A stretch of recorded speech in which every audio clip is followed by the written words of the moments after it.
a u ruskom predstavljena je vidljiva knjiga Dragana Miloševića Narodni budilnik. Bavi se sudbinom 130 znamenitih Srba, važnih za našu i rusku istoriju, o kojima malo znamo. Danas ćete vi, nažalost, u Srbiji pronaći vrlo malo ljudi koji makar iole poznaju neke detalje o tome šta su učinili grandiozni Milutin Milanković, Mihajlo Petrović, Mika Alas.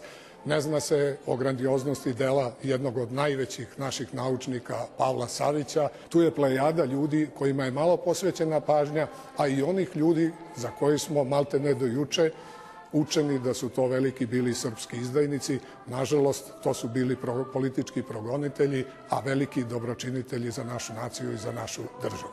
Osim autora, o knjizi su govorili i Tomislav Kresović i Žana Živaljević.